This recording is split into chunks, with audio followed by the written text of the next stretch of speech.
Yeah, yeah. You look fantastic. Michael, Okay. welcome to Little Shorts with Mandy. Do you prefer Michael or Mike? Michael, please. Michael, yes. So great to have you here today. And Michael, you sent me your bio and it's pretty impressive and you've got a lot of experience in the music industry as a music producer. And before we get into some of those stories, break it down for me a little bit. What exactly does a music producer do? Well, music video producer. Music video producer, yes. Yeah, you're kind of the wrangler of cats on behalf of the label, the artist, and their management. Mm-hmm. It's a wonderful job, and you are responsible for helping sell through the idea to the record label with the director you're working with via a written treatment, and then conference calls directly with the artist, and then management, and then the record label. Creating a budget with your production team that the record label will approve, and then managing that project from a legal perspective of getting a contract signed all the way through the literally, back then you either satellite or ship a digibeta tape of the master to, MTV or CMTV or whatever, the network was. Mm-hmm. And there's a lot that goes on in between it, and Yeah. and it's a mad dash always, especially with music videos, to get them done quickly and to get them done exceptionally, with exceptional artistry and quality.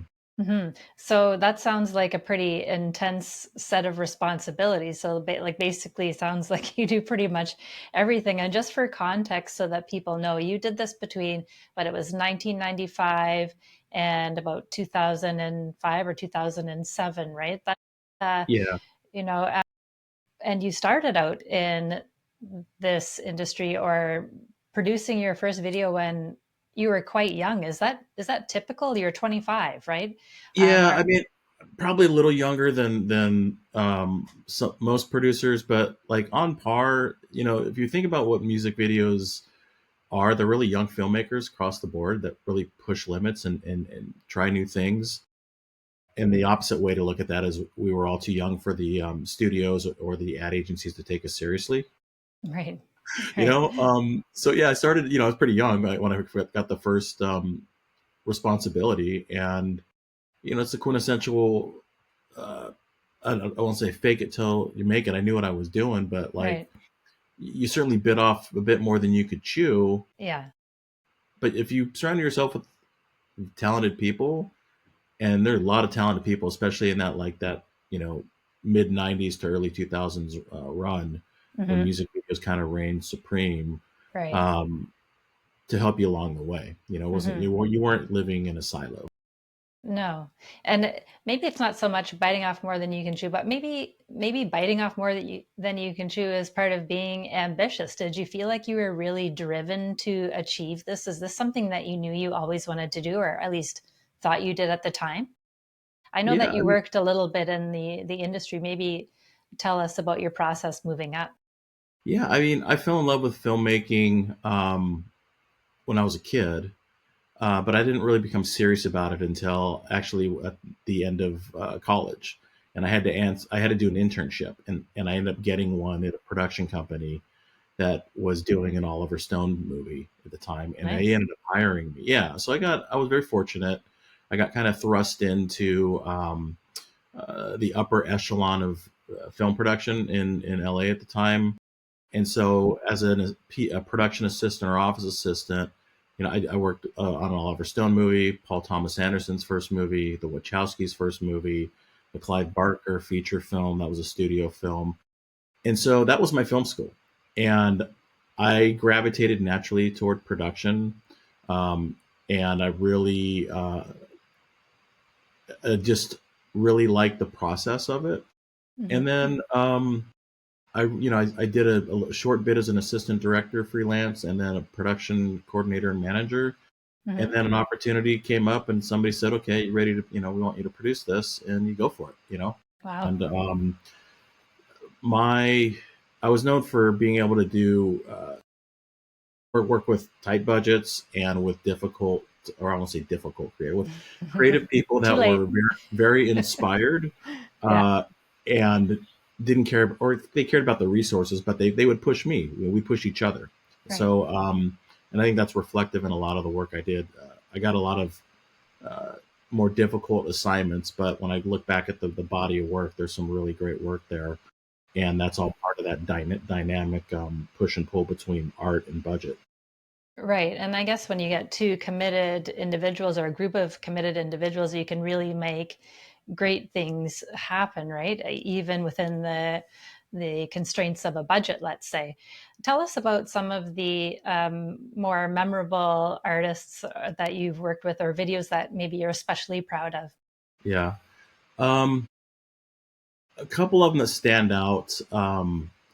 There's I worked with a lot of different directors, but there's one director we worked with, met in like right at the beginning, and we kind of, I don't want to say grew up together through videos, but we got some big opportunities. Hmm. Um, like if you ask me what's my favorite video I produced, it was the music video for Faith Hill and the song "Cry," which Okay. Yeah. um, launched her album that year, and that was a Grammy Award winner the Nice. following year, and that was hugely successful. And it was a lot of lot of pressure to have that thing deliver. And Right. that shoot in itself was technically uh, really difficult. The environment that we created in the studios was not conducive to production. The budget was fine. Faith and her team were excellent, and the record label was really supportive.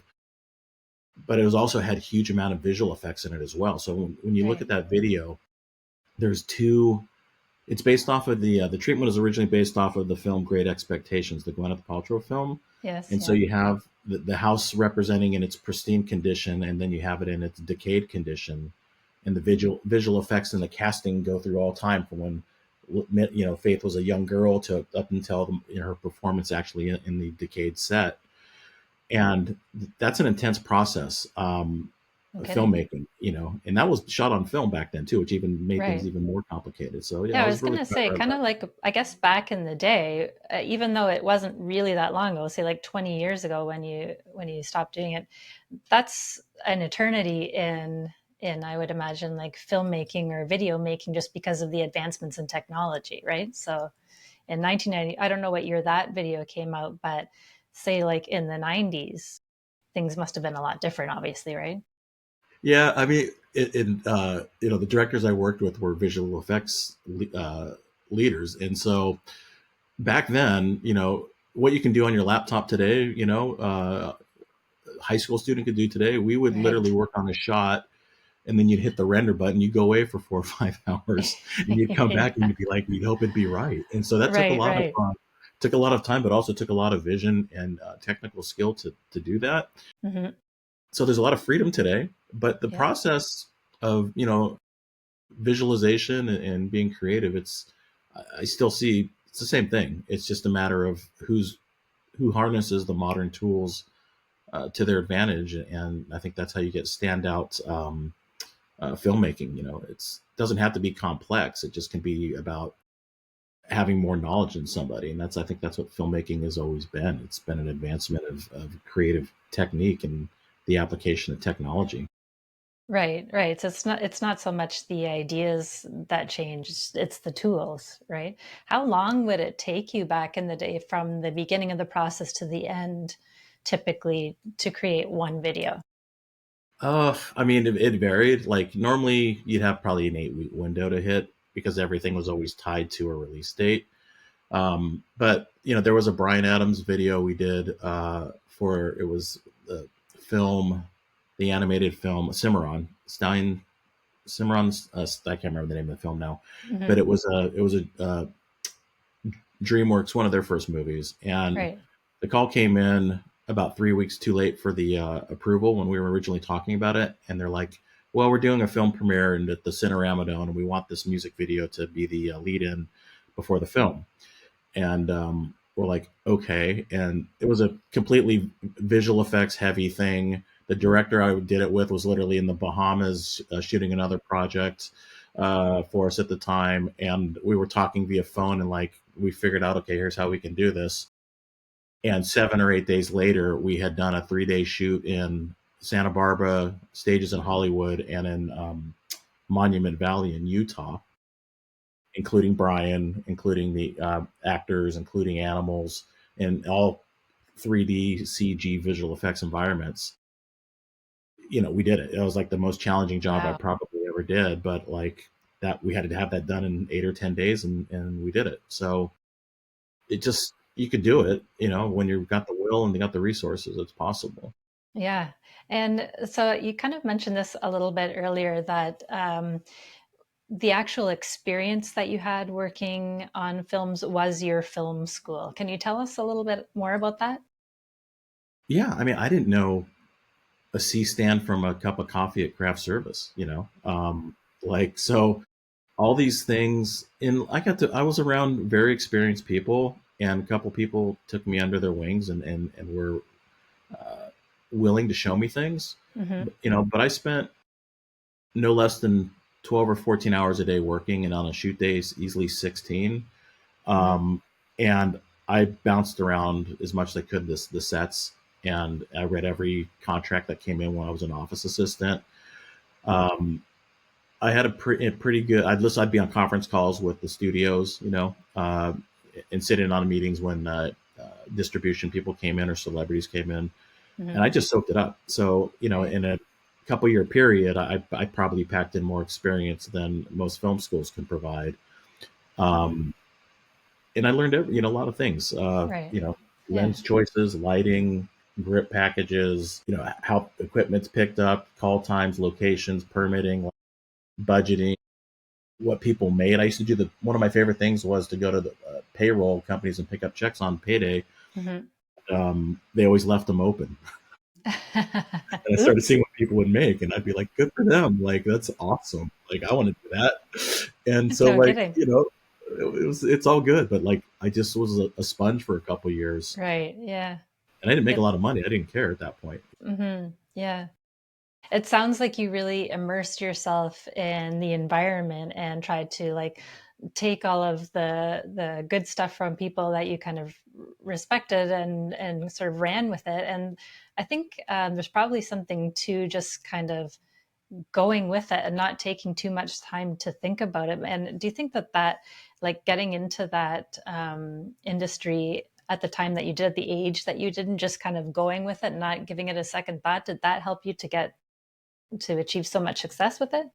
I mean, that was part of it, but honestly, we're having so much fun. Hmm. The great thing about music videos, and I did a lot of commercials back then too, but music videos, you're always kind of the redheaded stepchildren department of the production company. And Oh, they used to really? tuck us away like in the corner or on a separate floor.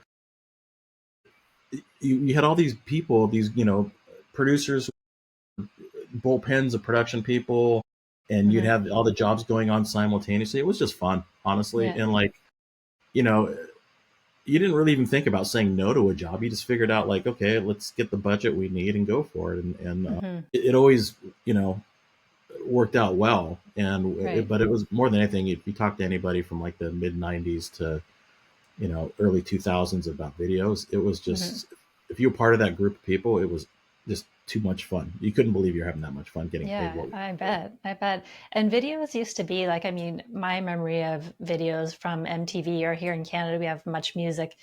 Videos were so exciting. I mean, you would wait for the release of certain videos. They always told a crazy story. The budget seemed to be through the roof. How would you contrast or compare videos of today to videos back in the day that, from the 90s when you were involved with it? Yeah, yeah. I mean, it's yeah. There were, first of all, there were lots of different places to distribute. So like, if I did a heavy metal video and it was on like Julia's Much Music show, that was Hmm. exciting just for us.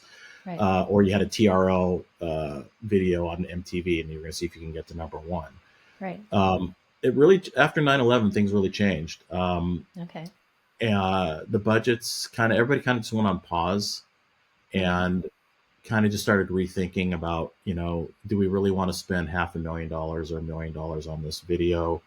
Hmm. And you started to see budgets that would normally be 250. That was kind of the normal buy-in. Suddenly they became 100 or 125, $75,000, and so you had to become more creative. And then also there was a push to start doing business outside of LA that made things more interesting, and there's just more competition for it, I think. So that Right. competition on the one hand is very healthy. uh, B, kind of the party was over post 9/11 budget wise, because everybody was kind of rethinking the kind of what the new world would look like after that for marketing. And then the internet happened, and so like you do a video and it gets a million views back in 2005. Hmm. The general audience watching an MTV show is probably 10 or 15,000 people in an hour, in its heyday, outside of its like special programming. Hmm. And then you had a reality programming kind of kill the music part of MTV, Right. and that's what's really changed. Just Hmm. the internet is the place now. Social media is the place, and it's a fine place for music. Yeah, yeah. And it's just, do you think it's because it's just so accessible to everyone now, and it's in everyone's hands. We don't need to tune into MTV anymore, right? So I guess there's that as well. Do you think that the same applies to big budget films and so on now? Yeah, it totally does. I mean, the right now, if you're a freelance crew member and you live in LA, it's a tough time, very tough time. A lot Right. of friends who you know, Hmm. 20 years ago, for you would have a job booked, a job prepping, and a job wrapping if you were a producer, right? That's how it went. Hmm. Today, it's the studios at Paramount, they don't even rent them out anymore, because there's not Oh, enough work there. I, okay. there aren't probably more than 20 large studio films made every year, like big budget, like $100 million Tom Cruise type movies. Hmm. There's no real outlet for independent film like there used to be when like Miramax came up. And if you look at like independent film of the early to the early, actually the 90s would be great. Hmm. It'd be really hard for somebody like Quentin Tarantino today to break through, even with a film like Reservoir Dogs or somebody like Paul Thomas Anderson. Right. So you look at like if the name Richard Linklater, what he built out of Texas in the 90s, it's an impossibility today, because without distribution, you don't have revenue, and without revenue potential, it's hard to get investors. Right. But on the other hand, these great independent films pop up every now and again, and people love them. So it's like I hope people never give up on it, because in a way, there's more freedom today as a filmmaker than there's ever been. But you can put out your product. The problem is becomes the promotion of your film and getting it out there. And so Hmm. if there's a whole new way that things are being done and managed, and these streaming networks, and I've done a couple documentaries, films that were sold. The cards are still very much in the hands of Netflix and Amazon, in how they compensate filmmakers and buy those projects. Hmm. But there's still room in the music end of it.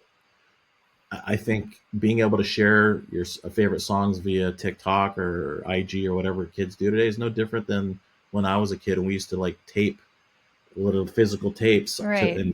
to the radio shows, and be like, oh Yeah. my gosh, here comes this song, and like, or you tape the Yeah. entire, like out here we had Rodney on the Rock on K Rock, and that's how you found out all the great bands, or Hmm. Hmm. uh, It that was the ethos is still there.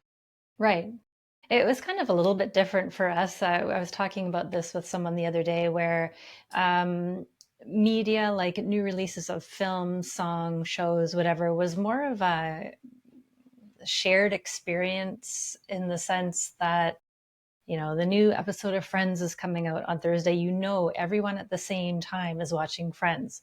Or the Michael Jackson video is released, and everyone at the same time is watching that video, whereas now it's just we're spread out all over the place consuming media at different times. So, how do you think that affects the popularity of things? Yeah, I think the bigger hurdle is the just trying to be cool on like this. Too much of social media is like about likes and shares, and it just should be about whether you like it or not.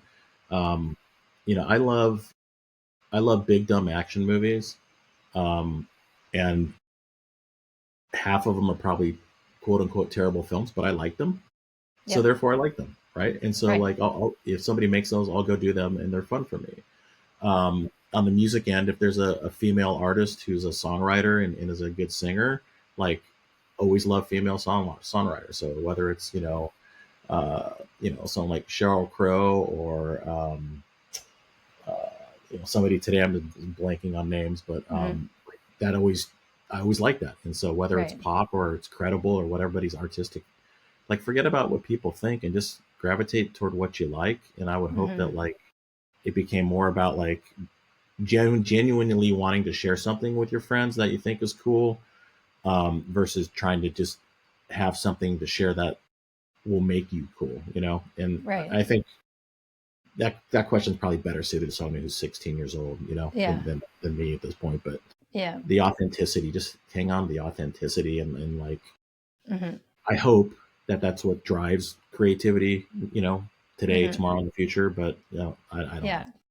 I think that, like you mentioned, age being a factor. And I think that is relevant because as we get older, we're able to see things for what they are, maybe better than we were when we were teenagers and so forth. And so the older audience, and maybe the younger audience too, I'm not giving them enough credit, is looking for that authenticity. And like you said, this world full of, we don't even know why we're watching stuff sometimes, but we need to, get back to it really matters to us. And that's authenticity. And that's like just enjoying things that we enjoy, like your action movies or whatever. Right. Right. So Yeah. there's that aspect too. Why did you get out of the industry? I got more pushed into commercials, and Hmm. then the budgets were becoming. Everybody wanted the $600,000 video, but they wanted to Hmm. pay $100,000 for it. Okay. Um, and then there really wasn't an outlet for it. Like a lot of the directors I worked with ended up moving into TV or film. I Hmm. started gravitating more heavily into the TV commercial world. Um, Opened my own business to facilitate that, Hmm. and I also got very heavily into digital content in the mid 2000s, and being more dedicated there because I really thought that was going to be a great avenue to do things in. And so it wasn't really any big artistic statement. I think the industry just kind of deflated. Hmm. There just wasn't really, you couldn't really make an income there anymore either, like the way you used to. So Right. So it's you just just kind of adapted. downsized, I guess, in all aspects. And Um, they're hard. Like, it's a 16 to 18 hour day when you're doing shoots. So yeah, like that's music long. videos, they are tough. And so like some Hmm. point, you go, well, I used to get paid a lot of money to do this. And we used to get to do these grand statements. And there were nothing but positives there, to outweigh everything. Suddenly it Hmm. became well, this isn't so great anymore. And we're not Right. even getting the artistic control we used to get. And now we don't have the budgets to do this type of execution. Hmm. So it Hmm. became more about that, and being more curious about other things. Yeah, it became, I guess, a lot of times it becomes something like it's not the same industry that you started out with. It's not the same thing that you loved doing back in the day. It's less than somehow, not just in pay, right? It becomes less of the experience that you once enjoyed, maybe. Can you tell us about some of the most exciting artists, or like to you, who are the most exciting artists that you worked with? Yeah. I really the Elliott Smith, if you remember that name, Hmm. Yep. he passed. It's been a while.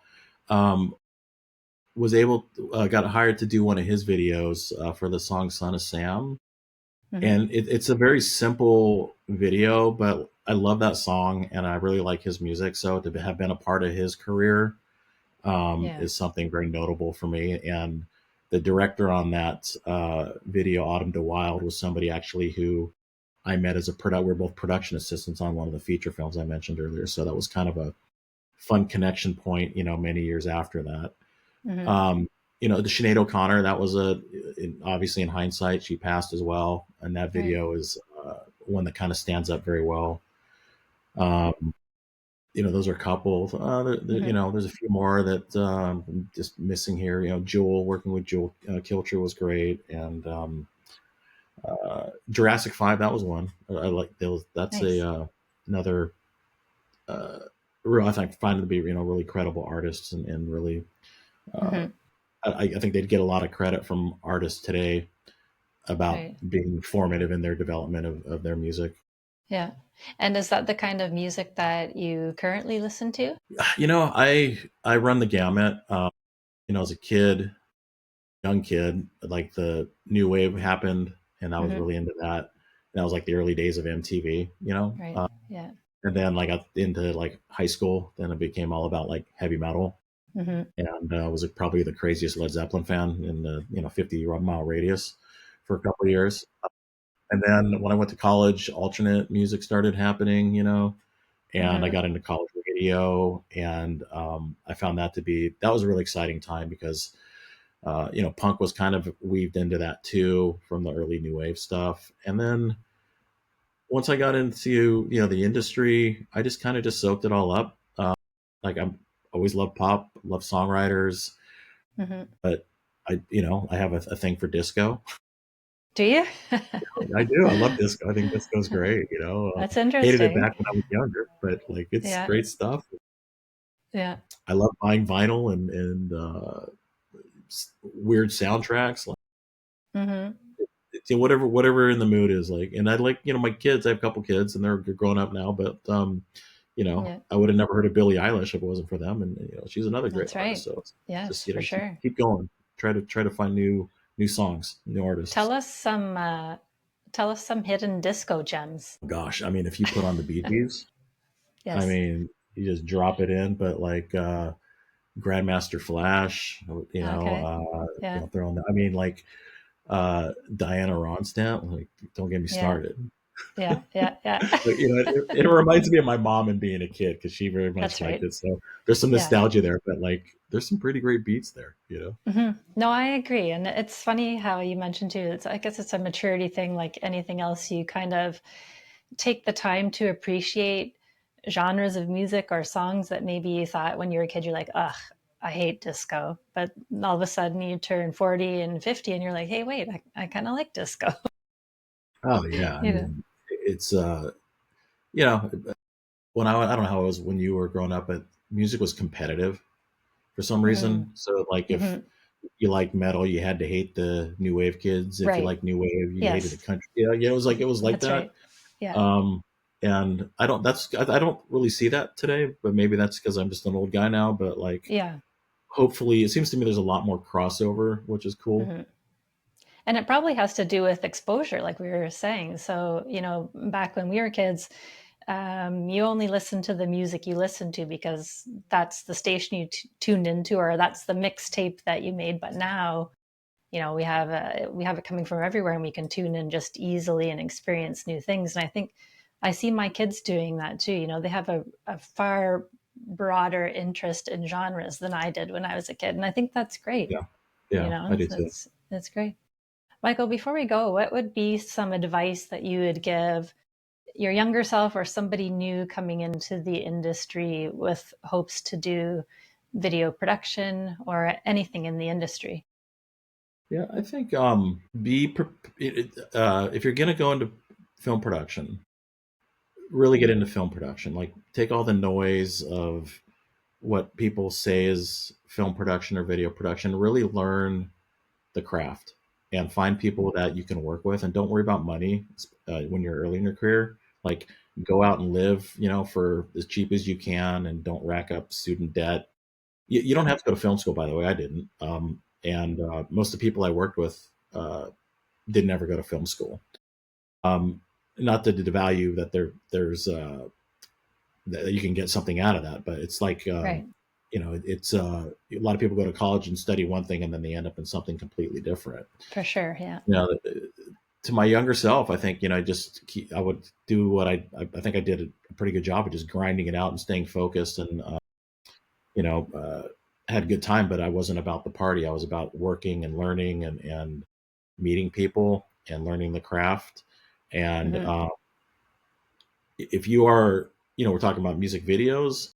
If you're looking to be a music video director, really study the genre a little bit, and look at directors and how they make videos. The best advice passes through. This is what Joseph Kahn, who, if you know his work, uh, some stunning work from the 2000s and 90s. His performance, I won't call it a secret, but if you look at his thing, I think he always had 5 different location performances for the artist in his video, and some of them were very small, could be like a sparkly background, and some were huge stages. Yeah. But he always captured the performance in a multitude of locations. And really, you got to remember, a music video is about the artist's performance generally, unless the concept is completely different. And look at art direction. If this, if you want to produce and direct, these are the things that matter. Like, do something Hmm. different. What are you going to come and do that is so different than what's already out there? Because people are going to gravitate toward things that are different and unique and Right. attractive versus just somebody who's an adequate. Having a nice camera doesn't make you a filmmaker. That's right. Right. You have to have the vision to go along with it. Right. So I hear you. Micheal, thank you so much for joining me today. You have quite a great story. Do you have a website or anything that people can check you out on? Yeah, michaelpierce.tv is the website. So if anybody wants to reach out to me there, Okay, cool. I'm always happy to try to answer everything that comes in. And I appreciate you having me. It's always nice to talk to somebody about music Yeah, videos. for sure. Thank you so much. Okay, thank you.